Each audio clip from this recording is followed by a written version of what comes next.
ఈరోజు బీఆర్ఎస్వి ఆధ్వర్యంలో మూసీ సుందరీకరణ పేరుతో లక్షల కోట్ల దోపిడీకి రేవంత్ రెడ్డి కాంగ్రెస్ ప్రభుత్వం చేస్తున్న కుట్రలకు వ్యతిరేకంగా అన్ని విద్యార్థి సంఘాలు ఈరోజు సోమాజిగూడ ప్రెస్ క్లబ్లో రౌండ్ టేబుల్ సమావేశం నిర్వహించారు. వారికి మొట్టమొదట తెలంగాణ ప్రజల సంపదను కాపాడుకునే గొప్ప ప్రయత్నం చేసిన వారికి హృదయపూర్వక అభినందనలు తెలుపుతా ఉన్నా. ఈరోజు రేవంత్ రెడ్డి ప్రభుత్వం కేవలం లక్షల కోట్ల రూపాయల ప్రజాధనాన్ని కొల్లగొట్టడమే ధ్యేయంగా పెట్టుకొని లక్షలాది మంది కుటుంబాలను రోడ్డున పడేసే ప్రయత్నం చేస్తూ ఉన్నది. ఈరోజు ముఖ్యమంత్రి హోంశాఖ తన దగ్గరే, అదేవిధంగా పట్టణాభివృద్ధి శాఖ తన దగ్గరే పెట్టుకొని ఈరోజు ఈ పట్టణాభివృద్ధి పేరుతో చేస్తున్న ఈ దోపిడీని ప్రశ్నించిన వారందరి మీద కూడా అక్రమంగా కేసులు పెడతా ఉన్నాడు. వాళ్ళు మేము ఇంటి నుంచి పోము, మేము ప్రభుత్వ చట్టాల ప్రకారమే, ప్రభుత్వ జీవోల ప్రకారమే, ప్రభుత్వ అధికారులు ఇచ్చిన పర్మిషన్ల ప్రకారమే ఇక్కడ దాదాపు దశాబ్దాల నుంచి ఇల్లు కట్టుకొని ఇక్కడ నివసిస్తున్నాం. రాత్రి మమ్మల్ని పొమ్మంటే ఎక్కడి నుంచి పోతాం? మీరు రూల్స్ చేంజ్ చేసుకొని మమ్మల్ని పొమ్మంటే ఎక్కడి నుంచి పోతాం అని చెప్పి వాళ్ళు ప్రశ్నిస్తుంటే వాళ్ళ మీద కేసులు పెట్టడం, వాళ్ళ భూములకు వాళ్ళ ఇళ్లకు జీరో వాల్యూ ఉంటుంది అని చెప్పి రేవంత్ రెడ్డి గారు అనడం నిజంగా అప్రజాస్వామికం, రాజ్యాంగ వ్యతిరేకం, ప్రాథమిక హక్కులకు వ్యతిరేకం. ఏ రాజ్యాంగాన్ని పట్టుకొని అయితే రాహుల్ గాంధీ గారు సంవిధాన్ బచావ్ అంటున్నారో ఆ సంవిధానంలో ఉండే ఆర్టికల్ 19 స్వేచ్ఛగా మాట్లాడే హక్కు, ఆర్టికల్ 21 జీవించే హక్కు, ఈ రెండిటిని కూడా ఈరోజు రేవంత్ రెడ్డి గారు మన కళ్ళ ముందరనే కాలరాస్తున్నారు. ఇది చూడలేక ఈ ప్రజల జీవితాలు మన కళ్ళ ముందరనే శిథిలమైపోతుంటే వాటిని కాపాడుకోవడం కోసం ఈరోజు గెల్లు శ్రీనివాస్ యాదవ్ గారు బీఆర్ఎస్వి రాష్ట్ర అధ్యక్షులు అన్ని విద్యార్థి సంఘాలను ఇక్కడికి పిలిపించి ఈరోజు మూసీ సుందరీకరణ పేరుతో రేవంత్ రెడ్డి ప్రభుత్వం చేస్తున్న దోపిడీ, చేయబోతున్న దోపిడీ అవుతుందో దాని గురించి ప్రజలకు వివరించడం జరిగింది.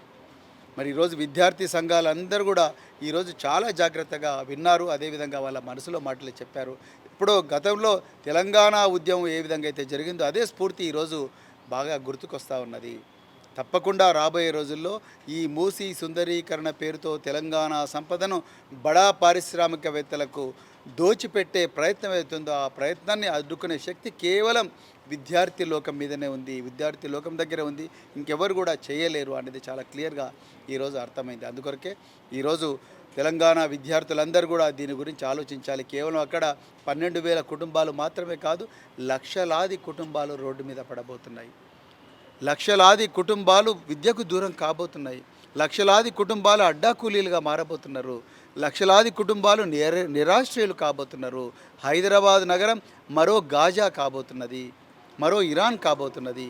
అందుకొరకు దయచేసి దీన్ని అడ్డుకోవాలంటే తప్పకుండా రేవంత్ రెడ్డి ప్రభుత్వం మీద పోరాటం చేయాల్సిన అవసరం ఉన్నది. అన్ని వర్గాలు, మేధావులు, అదేవిధంగా ఉపాధ్యాయులు, అదేవిధంగా ఉద్యోగులు, నిరుద్యోగులు, అన్ని విద్యార్థి సంఘాలు కులాల మతాలకు అతీతంగా ఈరోజు మరి విద్యార్థి సంఘాల వెనక ఈ జాయింట్ యాక్షన్ కమిటీ వెనక నిలబడి మూసీ సుందరీకరణ పేరుతో జరుగుతున్న దోపిడీ అవుతుందో దాన్ని అడ్డుకోవాల్సిన అవసరం ఉన్నది.